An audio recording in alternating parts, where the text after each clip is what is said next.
Hi, Microbiology 240. This is Nick Cap, your instructor, and we will be talking about chapters 15 and 16 today. Chapter 15 specifically is talking about microbial mechanisms of pathogenicity. And in this case here, we're looking at the how and why that pathogens cause. And so in chapter 15, we're looking at mechanism of pathogenicity. In chapter 16, we're looking at principles of disease and epidemiology in chapter 16 over here. So I will, with no further ado, I will kind of go on. Disease in us, we need to know some basic, we need to know some basic words. Pathogen is a disease causing microbial growth or toxin. That's important. Disease is an abnormality in which the body or part is not properly adjusted. The body part is overcome by the microbe. And basically, I think what's a little bit better than this, say, a change in health. I don't necessarily feel comfortable with properly adjusted. In an infection, it's the invasion and growth of a pathogen inside of the body. The host is an organism that shelters and supports the growth of pathogens. Pathology is the scientific study of disease. Etiology is the cause of the disease. Pathogenesis is the development of the disease. And basically what we're looking at is a type of symbiosis here, and we'll look at that a little bit more. In case we're looking at what we call normal microbiota, you can almost say average microbiota. And normal microbiota is kind of like a floating scale. And again, in some organisms, a microbiota would be normal. In some, it would be pathological. Most mammalians are germ-free in utero, but this is something that we kind of really don't know yet about. And as we study this a little bit more, we may be seeing that a little bit. In any event, in mammals, soon after birth, they are colonized. Microbes that establish permanent colonies inside or outside of the body without causing disease are what we would call our normal microbiota. And again, I can't really say permanent because this kind of changes over time. Transient microbiota are microbes that are stable for a time and then disappear. And this may be something like going out into the garden and you get a bunch of dirt on your hands with a Bacillus subtilis and you wash those off a little bit later on in the day. With normal microbiota, usually both species benefit from this arrangement. Again, we're looking at that, but a lot of times the human being, we kind of don't know what's there, and it doesn't really necessarily do that much for us. Again, when you take an evolutionary standpoint of this, it has to be there for some reason. Normal microbiota can prevent infections. They may make necessary vitamins in return for nutrients for the host. Opportunistic microbes may cause disease under certain instances. Probiotics are live microbes that are applied to and ingested into the body and are intended to exert a beneficial benefit. And so probiotics are ones that we kind of know about and we try and introduce into the body. And so here is basically just a picture of the human body and all the parts on it that may be inhabited. If we look at this picture, it's a little bit outdated, but basically we're looking at all the outer surfaces, the endothelium, and so the outer surface of the skin, and then the layers of the gut that line the mouth, the respiratory tract, the reproductive tract, etc. And then here's just another picture of that. I went through this in class, but basically we'll be looking at diseases of the skin and we'll look at what's normally there. And so what's normally on the skin, what's normally in the eyes, what's normally in the nose, throat, and mouth. And just for the sake of time, I'll go through these. These will be listed in what you need to know about the path. But really what we want to come down to is Koch's postulates. How do we identify that things cause disease? And a lot of this came down to our ability to be able to isolate and get pure cultures of bacteria. And now when we really look at stuff, and I'm going to try and talk to you about mixtures, about ecosystems of microorganisms, but in Koch's postulates, we're basically talking about that one. Does this one organism cause disease? And so in Koch's postulates, these postulates, you're going to follow them, is the same pathogen must be present in every case of the disease. The pathogen must be isolated in pure culture. Pathogen isolated from pure culture must cause the same disease in a healthy, susceptible laboratory animal, and a pathogen must be isolated from this animal. And so basically, we see a mouse that has died from something. We purify and pure culture the colonies of this. We look at that, microorganisms look the same. If we inject that microorganism back into a donor mouse, that mouse dies. Again, when we take a look at that mouse, that organism is still there. And so we have microorganisms that are able to cause disease, the same signs and symptoms of disease. It's not always that simple. There are exceptions to Koch's postulates. And again, the composites are modified to establish etiologies of disease caused by viruses and fastidious bacteria, which cannot be grown on defined media. So there are some microorganisms that we just can't grow. We know they're out there, but we can't grow. Some diseases are caused by a variety of microbes, and that is the same microorganism causes very similar diseases.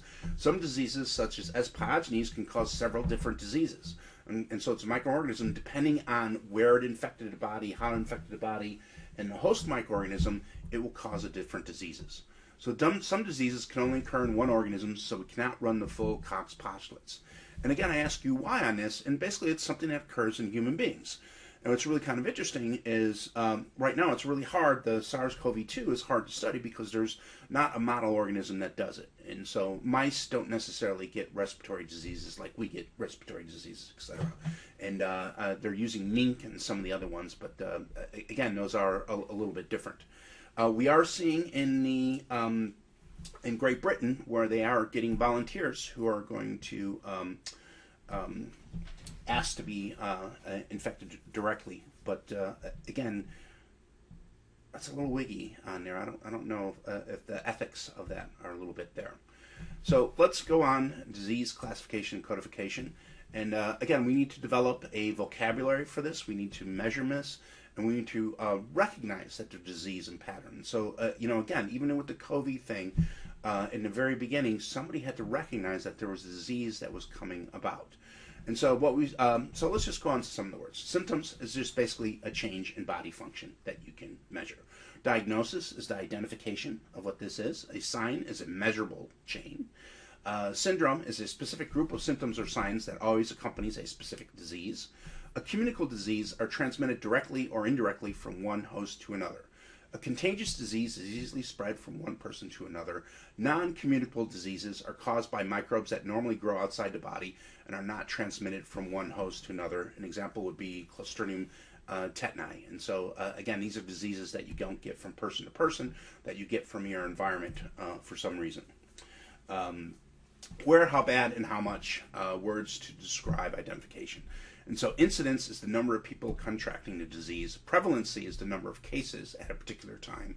Frequency is the term of sporadic, endemic, epidemic, and pandemic. And right now we're in a pandemic when everyone gets it. Sporadic is just a smaller area. So this is going from large to that. Acute, chronic, subacute, and latent. Herd immunity, which we've all known, is the presence of immunity in most of a population. And so an acute disease are ones in which the symptoms develop rapidly. Chronic diseases are diseases that develop slowly over time. Subacute diseases are where the symptoms are between acute and chronic.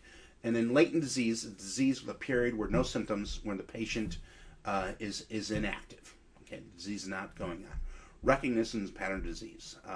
Predisposing factors make the body more susceptible to disease, and they include things like gender. You have male and female body parts, climate, age, fatigue, nutrition, lifestyle, and also what drug treatments an individual has. And so these are all things that give you predisposition to kind of certain diseases. What happens with disease, and we have what's called the incubation period, is the time between the initial infection and the first appearance of signs and symptoms. Prodromal is the period in the first mild signs and symptoms. Illness is when the disease is at its height. The decline are signs and symptoms, where signs and symptoms decline, and convalescence is a time until the body returns to the pre-disease state. And so again, when we look at COVID, we're talking about, in general, about 14 days, maybe about 10 days, when you get the infections to where you start doing signs and symptoms. Again, the infectious period, where you are infectious, can kind of change in that, and we'll talk about that in a little bit. And so here we can look at these stages of disease. We have a graph that looks like this, and so here we have time. And this time is going to depend on the type of disease that you have. And so here we look at the number of microbes. And typically when you have the greatest number of microorganisms and you're shedding the greatest number of microorganisms is during that the height of the disease. So an incubation period is where you have no signs or symptoms, and there's usually a relatively low amount of microorganisms there growing.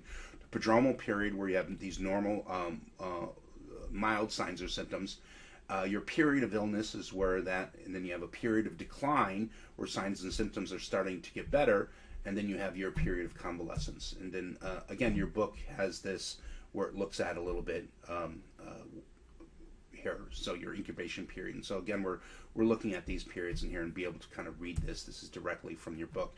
Again, here's another way to kind of look at that particular set of data as well. Here's kind of an interesting graph that we look at, and looking at kind of how you get disease, is that there is this is what we call a lethal dose 50. This is by plotting the pathogen concentration against the percent of infected test animals that have died. And so what you see is that there is a number, your outcome may depend somewhat on the number of infectious diseases that you have. And that's one of the reasons why masks and stuff like this work. And they don't have to be absolutely perfect, but they can kind of reduce the number. That's not to be said that somebody who gets one virus or one bacteria could get the disease and die. This is kind of an average thing of that we say, and so lethal dose. And so there is that about that. How do microorganisms basically cause disease? In this case here, we look at the tissue. The microorganisms have to get inside the body. They have to get inside the circulatory system. And so, again, we have this dense irregular connective tissue.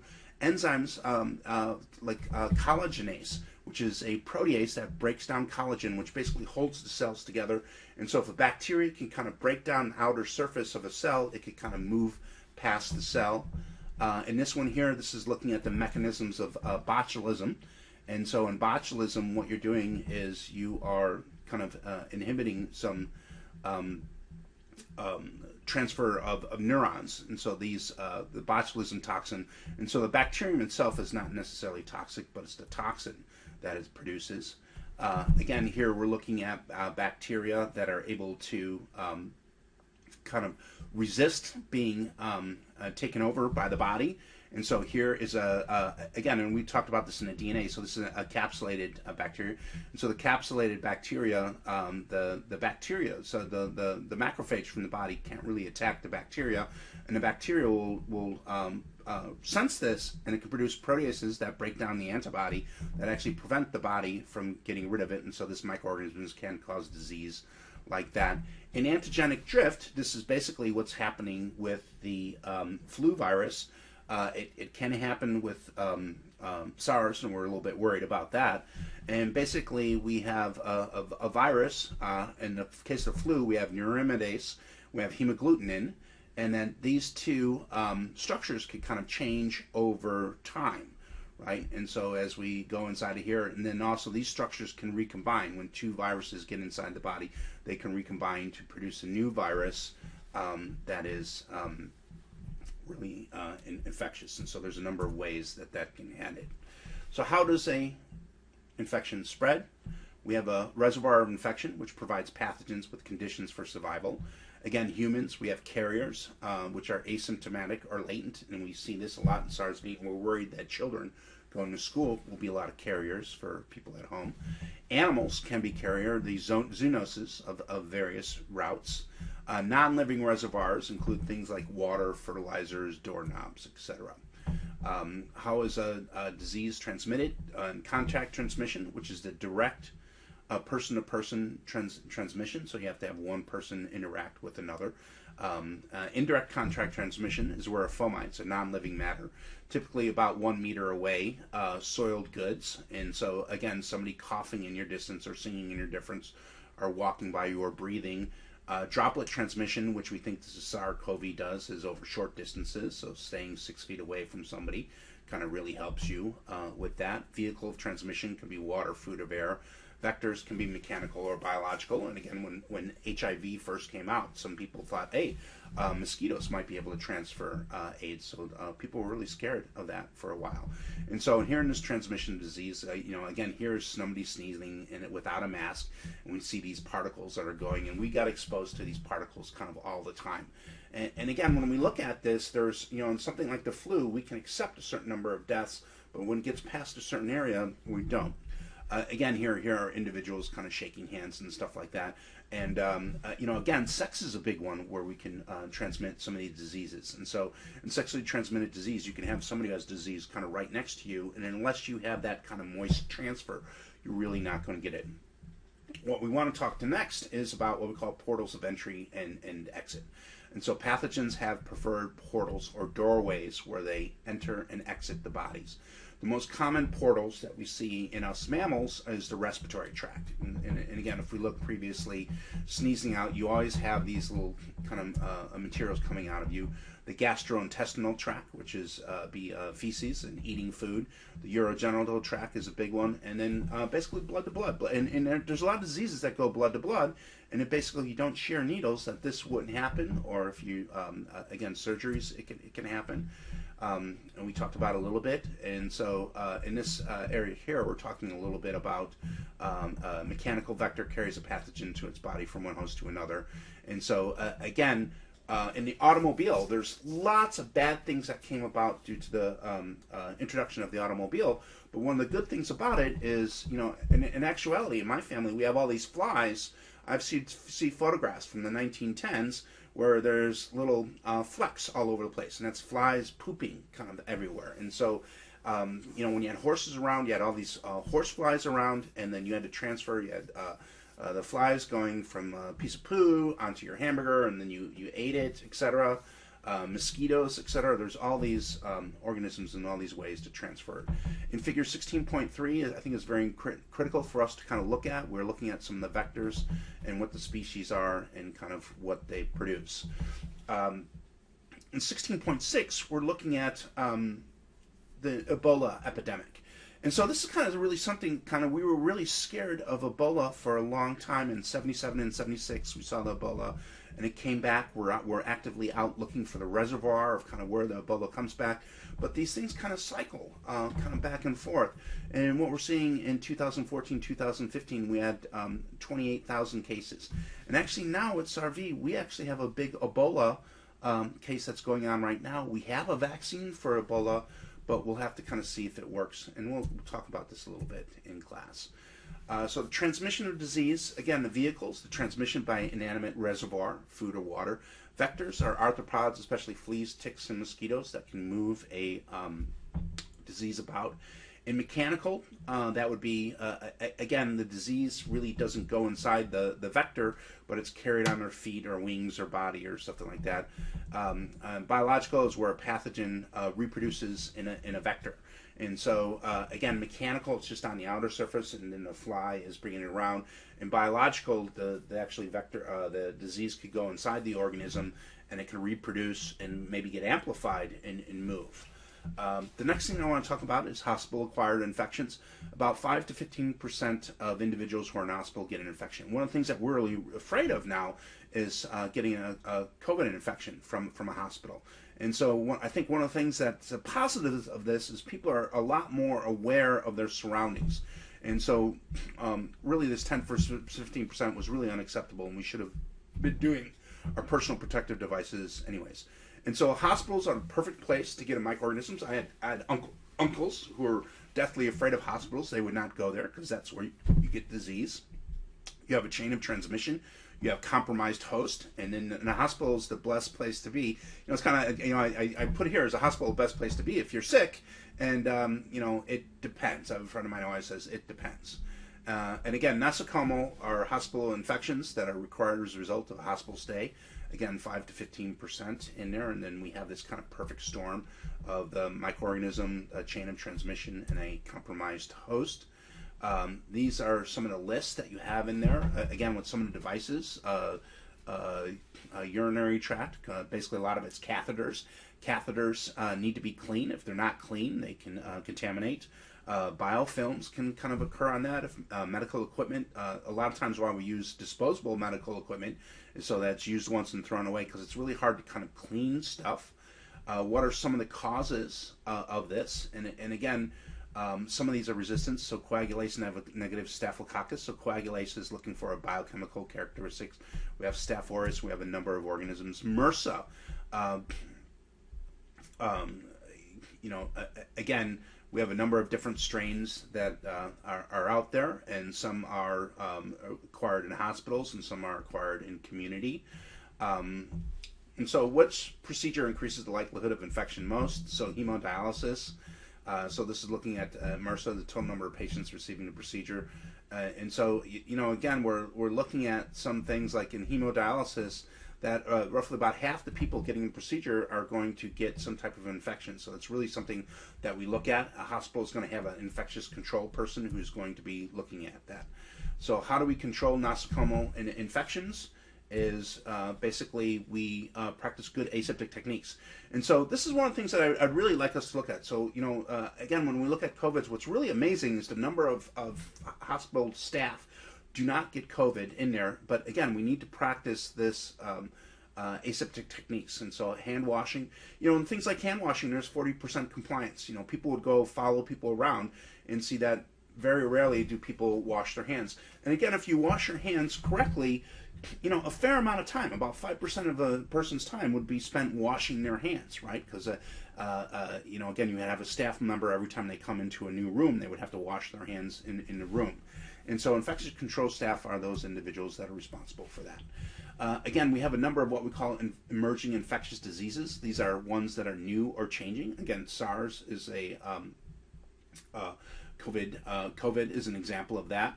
Why we're getting this is global warming. Our areas and our weather is changing. We have global transportation. We're able to move things back and forth. Again, in Ebola, it's probably always been around, but people died a month before they were able to kind of get out to a large. And now, again, we have people getting Ebola who are in a major metropolitan area within 10 hours. Antibiotics are causing things that we have to do, a breakdown in social disorder. Again, whenever we have something, again, there's wars that are going on right now, and there's diseases that are happening with that. Governance problems. I think one of the big things that we have now, while we have this pandemic, was the governance problems. I believe that this could have been prevented. Pesticides, lack of vaccination, lack of reporting that are in there. Epidemiology is the study of transmission, incidence, and frequency of disease. The data are collected and analyzed in descriptive epidemiology, analytical epidemiologies, and infectious compared to uninfected. You look at what people did and kind of have an idea. You need to do controlling experiments, case reporting, and CDC reporting, and we're going to go over this in class a little bit. But, again, it'd be great to have a vaccine, but wouldn't it be better if we know who is infected and we had them stay at home and get better before they come out? So, testing is something that we really kind of need to do. The CDC stands for Centers for Disease Control and Prevention. It's the main source of epidemiologic info in the United States. This area was devastated by budget cuts. And again, with the CDC, it's not only having the CDC here, it's having the CDC in all parts of the world looking for diseases, making sure that it doesn't come here to us. And so where we can prevent the disease is not here. It actually should have Wuhan, China. We should have been there, and we should have prevented it from coming to the United States. And I think this administration did a good thing by kind of shutting down air travel, but it was too late. It was a month too late. It was very late when it was done. Again, the CDC publishes the Mortality and Morbidity Weekly Report, and we'll go on this a little bit later. Again, CDC collects and analyzes epidemiological information in the U.S. It publishes the Mortality and Mortality Weekly Report. Morbidity is the incidence of a specific notifiable disease. Mortality is the number of deaths of that notable disease, notifiable. The morbidity rate is the number of people affected to the total population in a given time period. So in epidemiology, we're studying where and when a disease occurs. And so this is looking at Lyme disease, number of reported cases over time. And so we can say, hey, this Lyme disease is going up.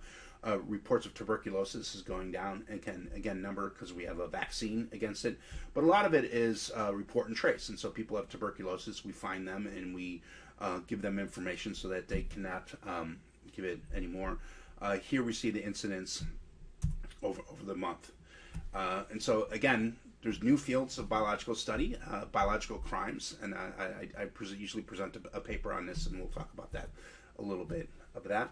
A nosocomial outbreak, which is kind of interesting. Over a 7-year period, 361 patients developed bacteremia in a hospital. Burkhardt Sophia identified, same strain. The infection occurred 36 hours of an IV and disappears after the IV is removed. And what they were looking at is cleaning of the insertion site. The iodine was negative. It was not found to be found in the providine iodine, and actually it was in the alcohol. And then what was really kind of interesting is they purchase the alcohol as 90%, and then they dilute it in a pharmacy. And so when you're looking at alcohol, you're looking at 70%. And they used over the years you used the same 1,000 liter container. They never cleaned it out, and that's what was used. And then basically in the tap water that they had there, the tap water was contaminated. And so how do you prevent something like this from happening? Is basically you need to look. And so this is an old slide from something else, but you have to have policies and procedures, and you need to follow those procedures. Okay. Well, this is the end of epidemiology talk, and we'll have some fun in class in a little bit.